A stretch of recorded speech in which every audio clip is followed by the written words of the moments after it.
جج ابو الحسنات محمد ذوالقرنین صاحب، ان کے حوالے سے جوڈیشل سائٹ سے اسلام آباد ہائی کورٹ نے چیزیں جو وہ لکھی ہیں جو اوپر چیف جسٹس کو، اور اس کے علاوہ جو ایڈمنسٹریٹو صاحب انتظامی سائٹ پہ جسٹس محسن اختر کیانی صاحب، انہوں نے بھی ایک نوٹ لکھا ہوا ہے. لیکن جج صاحب جو ہے وہ اب مطلب مختلف کیسز کی میں بات کر رہا ہوں، جو پریویس کیسز گزرے ہیں ان کیسز میں جو ایشوز نظر آئے، جو کنڈکٹ پہ ایشو نظر آئے، تو وہ انہوں نے لکھے ہوئے ہیں، خطوط لکھے ہوئے ہیں. لیکن جج صاحب جو ہے وہ دیے جا رہے ہیں ریمانڈ. مطلب خاتون کے خواتین ہیں، ان کے ریمانڈ اب دیے جا رہے ہیں. کل کی جو سماعت تھی وہ غیر معمولی سماعت جو ہے وہ تھی. اس میں جو ہے وہ پولیس کہتی ہے کہ ہم نے جو انہوں نے ویڈیو بنائی تھی وہاں پہ ہم نے اس کا موبائل فون برآمد کرنا ہے، اور جو انہوں نے منصوبہ بندی کی، میٹنگ میں احتجاج کی، اس کے حوالے سے ہم نے معلوم کرنا ہے. اور جو شریک ملزم ہے ان کے خلاف عدنان، اس نے بہت بڑے انکشافات کیے ہیں، اور شریک ملزم نے بیان دیا ہے کہ علیمہ خان عظمیٰ خان نے دھماکہ خیز مواد فراہم کیا، یہ کہا ہے. اور شریک ملزم کے مطابق علیمہ خان عظمیٰ خان نے ڈی چوک پہنچ کر پارلیمنٹ پر بارودی مواد استعمال کرنا تھا. علیمہ خان عظمیٰ خان نے ریاست مخالف منصوبہ بندی کی، بارودی مواد کارکنان کو مہیا کیا. یہ اندازہ لگا لیں مطلب کیسے کیسے کیس، کیسی کیسی کہانیاں، کیسی کیسی چیزیں مطلب ایٹریبیوٹ کی جاتی ہیں کہ مطلب ایک اچھے بھلے پرامن لوگوں کو بھی آپ دہشت گرد کے طور پر جو ہے وہ پیش کرتے ہیں. مطلب کہ اور پھر وہ بھی خواتین ہیں، اور وہ پورے میڈیا نے دیکھا ہے کہ وہ کیسے آئیں، اور وہاں پہ وہ کھڑی تھیں، ان کے ہاتھ میں کچھ نہیں تھا، اور اس کے بعد گرفتاری ہو گئی. اور اب جو ہے وہ لگتا ہے کہ وہی بارڈر پہ کوئی جنگ لگی ہوئی ہے، اس جنگ میں بھی شامل کچھ چیزیں ان پہ ڈال دیں. تو یہ ایک جو مائنڈ سیٹ ہے، اس مائنڈ سیٹ کو چینج کرنے کی ضرورت ہے. اینٹی ٹیررزم کورٹس، انسداد دہشت گردی کی جو عدالتیں ہیں، یہ دہشت گردی کے ختم کرنے کے لیے اسپیشل کورٹس بنائی گئی تھیں. پچھلے 2 سال کا میں آپ کو ڈیٹا نکال کے دیتا ہوں. میں یہ کہتا ہوں کہ 2 سے 3% سے زیادہ جو ہے وہ دہشت گردی کے مقدمات یہ بناتے ہیں. ان میں مطلب زیادہ سے زیادہ 2، 3 یا 4% جو ہے وہ جینون ہوتے ہیں، یا 5% آپ کر لیں. تو مطلب 90% سے زائد جو ہے وہ مقدمات ایسے ہیں جو پولیٹیکل ورکرز ہیں، جو کارکنان ہیں، کوئی سول سوسائٹی کے ہیں، کوئی بندہ پکڑتے ہیں، اس پہ 780 لگا دیتے ہیں، اور پولیس 780 آج تک ثابت ہی نہیں کر سکی. میں 90% کیسز کی بات کر رہا ہوں. لیکن حیران ہے مطلب عدالتیں، انسداد دہشت گردی کی عدالت ہے، ٹھیک ہے چل رہا ہے، آ رہا ہے جا رہا ہے، کوئی پوچھتا نہیں ہے کہ بھائی یہ 780 آپ نے کیوں لگائی. آپ نے جو ہے وہ اس جو شہری ہے، سٹیزن ہے، اس کے آئینی حقوق ہیں، کیوں ان کو جو ہے وہ اس کے آئینی حقوق کو وائلیٹ کیا، اور اس کو جو ملنے چاہیے تھے، یا اس کو جو ہے وہ بیہائنڈ دا بار رکھا، کیوں رکھا؟ کوئی پوچھتا نہیں ہے. میں آپ کو 90% بتا رہا ہوں. اور پچھلے 2 سالوں میں خاص طور پر اس میں پی ٹی آئی کے ورکرز جو ہے وہ وکٹمز ہیں. کئی سو ایف آئی آرز ہوئی، ابھی جو احتجاج ہوا ہے تقریباً 30-32 ایف آئی آرز ہیں، 30-32 ایف آئی آرز ہیں. آپ اس کی کہانیاں پڑھیں چیزیں، ایسے لگتا ہے کہ جیسے کوئی دوسرے ملک نے پاکستان پہ حملہ کر دیا. تو اس طرح مطلب میرا نہیں خیال کہ ٹھیک ہے آپ جینون کیسز میں جینون جو وجوہات ہیں، جینون آپ کے پاس ثبوت ہیں، ان کو پروسیکیوٹ کریں. جس نے جرم کیا ہے اس کو پروسیکیوٹ کریں، جس نے جرم کیا ہے اس کو پروسیکیوٹ کر کے اس کو جیل بھیجیں، سزا دیں. جس نے جرم نہیں کیا اسے سزا نہ دیں، بے گناہوں کو اس طرح سزائیں نہ دیں. یہ چیز اصل میں تو اس میں جو سلمان صفدر صاحب نے بھی دیے دلائل، لیکن اس میں جو چیز آپ کو بتانا چاہتا ہوں وہ جج صاحب کی ہے. جج صاحب بڑے جو ہے وہ جذباتی بھی ہوئے. انہوں نے کہا پاکستان ہمارا ملک ہے، پیاری دھرتی ہے، ہمیں قبول کرتی ہے. میں دیکھتا رہتا ہوں ہم سب کیوں ایسا کر رہے ہیں. اب تک سمجھ نہیں آئی. اقتدار تو پاکیزہ دھرتی کے لیے ہوتا ہے، اقتدار اپنے لیے تو نہیں ہوتا. ہم کسی جماعت سے نہیں، ہم پاکستانی ہیں. نواز، عمران، زرداری ہوں، لیکن دیکھیں ملک کے لیے کیا کر رہے ہیں. شنگھائی تعاون کانفرنس ہو رہی ہے، دنیا کو دکھانا ہے کہ پاکستان امن پسند ملک ہے. کسی ایک سیاسی جماعت کو نہیں کہہ رہا، سب کو کہہ رہا ہوں. ایسی صورتحال دیکھ کر مجھے دکھ پہنچتا ہے. اگر ریاست مدینہ ہے تو صرف دین اسلام کی باتیں ہونی چاہیے. یہ جو ہے وہ انہوں نے جو بات کی، جج صاحب نے بات کی، اور جو پروسیکیوٹر ہیں انہوں نے کہا کہ علیمہ خان عظمیٰ خان کے خلاف دہشت گردی کا کیس ہے. دونوں نے پارلیمنٹ، سپریم کورٹ کی عمارتوں پر حملہ کرنا تھا.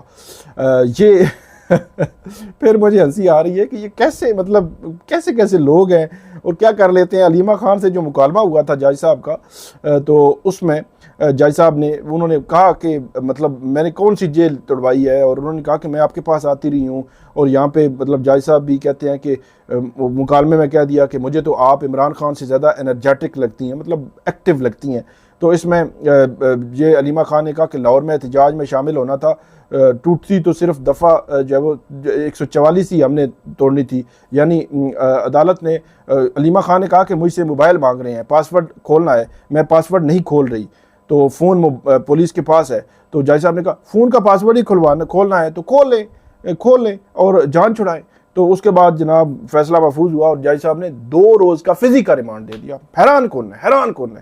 تو مطلب یہ صورتحال ہے، مطلب پارلیمنٹ پر بھی، سپریم کورٹ پر بھی حملہ کرنا ہے، بارودی مواد بھی ہے، مطلب دہشت گردی کی ایک اعلیٰ پیمانے پر جو ہے وہ علیمہ خان اور عظمیٰ خان کو جو ہے پہنچا دیا گیا ہے۔ بہرحال یہ کیس ہے، اس کے حوالے سے مزید بھی آپ کو اپڈیٹ کرتے رہیں گے۔ آگے بڑھتے ہیں، جو آئینی ترامیم کے حوالے سے میں نے خبر جو آپ کو دینی ہے وہ یہ ہے کہ حکومت وقت کو یہ ایک مشورہ دیا گیا ہے اعلیٰ حکومتی سائڈ کے ایک شخصیت نے کہ حکومت جو جسٹس منصور علی شاہ ہیں ان کا نوٹیفیکیشن جو ہے وہ جاری کر دیں، اور جو آئینی ترامیم والا معاملہ ہے اس سے پیچھے ہٹ جائیں۔ اس کی وجہ یہ ہے کہ اگر آپ آئینی عدالت بنا بھی لیں تو اس کو چلانے کے لیے بھی معاملات ہوں گے، تو ایک سچویشن ٹینس جو ہے وہ بنے گی۔ اس کی وجہ کیونکہ مولانا فضل الرحمان بھی آئینی عدالت پہ نہیں آ رہے بلکہ وہ کانسٹیٹیوشنل بینچ کی بات کر رہے ہیں۔ اس کے علاوہ جو مولانا کے ساتھ پی ٹی آئی تو ہے ہی نہیں، اور وکیل جو ہے وہ باہر نکل رہے ہیں۔ اسلام آباد کے وکیل ہیں، کراچی، لاہور، بلوچستان کے وکیل لیڈ کر رہے ہیں۔ بلوچستان کے وکیل چیف جسٹس قاضی فائز عیسیٰ کے 63A فیصلے کو رد کر رہے ہیں، وہ جوڈیشل پیکج کو رد کر رہے ہیں، وہ چیف جسٹس قاضی فائز عیسیٰ کے خلاف جو ہے وہ بات کر رہے ہیں۔ بلوچستان کے وکیل، بلوچستان بار کونسل نے ریجیکٹ کیا ہے یہ سارا جو ہے وہ سینیریو۔ کراچی بار ایسوسی ایشن نے جو ہے وہ ایک وکلا کنونشن بلایا ہے، اسلام آباد میں وکلا ہو چکا ہے وکلا کنونشن، پشاور میں ہو چکا ہے بڑا سٹرونگ میسج، اسی طرح لاہور میں جو ہے وکلا کنونشن جو ہے وہ ہو چکا ہے۔ تو ایک سٹرونگ قسم کی وکلا کا ایک پریشر بھی موجود ہے حکومت وقت پر، وہ بھی ان کو بتایا گیا ہے۔ لیکن ابھی تک جو گورنمنٹ ہے وہ آئینی عدالت کے حوالے سے، بنانے کے حوالے سے، اپنے جو ممبران اسمبلی ہیں ان کو ملک میں روکنے، اسلام آباد میں پہنچنے کے حوالے سے، اور جو شنگھائی تعاون تنظیم کے اجلاس کے بعد جو قومی اسمبلی اور سینٹ کے اجلاس بلانے کے حوالے سے ابھی تک تیار ہے۔ ان کو مشورہ تو دیا گیا ہے لیکن تیار ہیں۔ اب دیکھنا یہ ہے کہ اس سارے سینیریو میں کیا حکومت جسٹس منصور علی شاہ ان کا نوٹیفیکیشن جاری کر دے گی، کیونکہ آج کی اگر میں بات کروں تو آج ہے 11 اکتوبر۔ 11 اکتوبر آخری ورکنگ ڈے ہے، اور اس کے بعد 6 دن کے بعد جو ہے وہ ورکنگ ڈیز ہوں گے، 5 دن کے بعد چھٹا دن مطلب تھرسڈے کو، آج فرائیڈے ہے، تھرسڈے کو، تو وہ آپ اندازہ لگا لیتے کہ مطلب 18 اکتوبر سے آنورڈ اب چلیں گے، تو 18 اکتوبر سے 25 اکتوبر تک 5 یا 6 دن ورکنگ ڈیز رہ جائیں گے جسٹس قاضی فائز عیسیٰ کے لیے۔ اور اس دوران دیکھنا یہ ہے کہ کیا جسٹس منصور علی شاہ ان کا نوٹیفیکیشن جو ہے وہ کرتی ہے جو حکومت وقت یا نہیں کرتی، اور ان کو جو مشورہ دیا گیا ہے کیا اس مشورے پر بھی عمل کرتے ہیں یا نہیں کرتے۔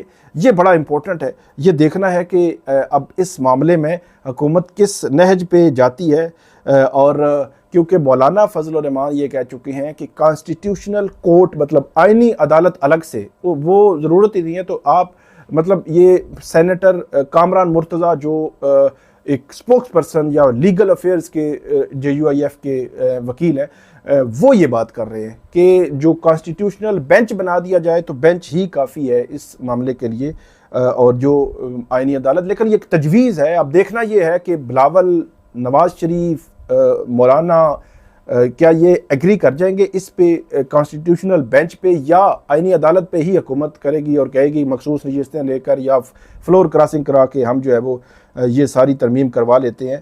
یہ اب امپورٹنٹ ہے اس میں دیکھنے والا۔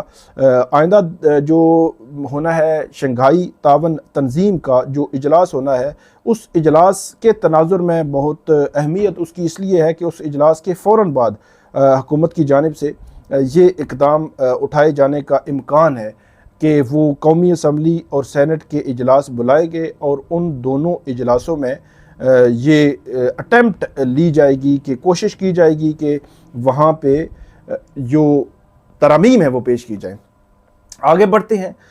کل مخصوص نشستوں کے کیس جو ہے اس کا ایک تفصیلی جو اردو میں فیصلہ جاری کر دیا گیا کہ جن کو سمجھ نہیں آ رہی وہ اردو میں پڑھ لیں، مطلب اس میں کافی کچھ ہے کہنے کو۔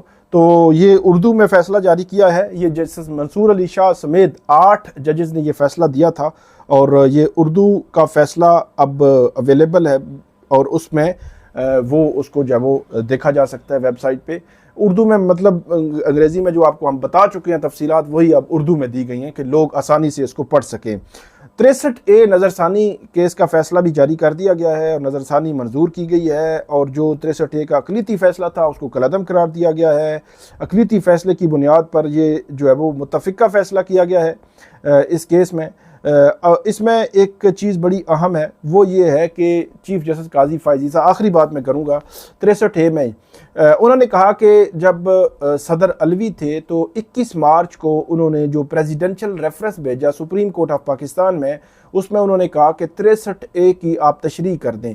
تو اس پریزیڈنشل ریفرنس میں یا حکومت کی جانب سے اس دوران یہ نہیں بتایا گیا کہ دوسری جانب ان کے خلاف عدم اعتماد جو کی تحریک پیش ہو چکی ہے۔ تو عدم اعتماد کی تحریک پیش ہونے کا ذکر انہوں نے نہیں کیا تھا، اور مخصوص سیاسی حالات میں وہ پریزیڈنشل ریفرنس بھیجا گیا تھا، اور اس میں مخصوص سیاسی مقاصد حاصل کرنا مقصود تھا۔ یہ چیف جسٹس قاضی فائز عیسیٰ ان کی جانب سے ایک وجہ دی گئی، اور ہم بھی یہی کہتے تھے چیف صاحب، ہم بھی یہی کہہ رہے تھے کہ مخصوص سیاسی حالات میں 63A کی نظر ثانی آپ کو نہیں سننی چاہیے تھی۔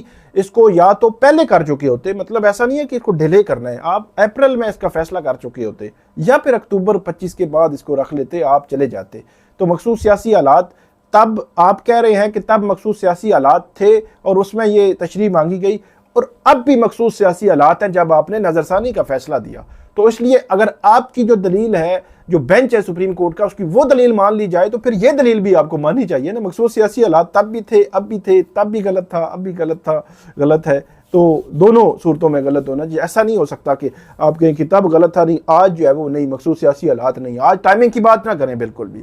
تو یہ بہرحال ناظرین آج کا ہمارا ویڈیو، امید ہے آپ کو پسند آئے گی۔ اس پہ ہمیں آپ نے فیڈ بیک دینا ہے، کامنٹ کرنا ہے، ہمارا یوٹیوب چینل سبسکرائب کر لیں، بیل آئیکن کا بٹن ضرور پریس کر لیں، تاکہ جب بھی ہم کو ویڈیو اپلوڈ کریں تو فوراً اس کا لنک آپ کو مل جایا کرے۔ بہت شکریہ۔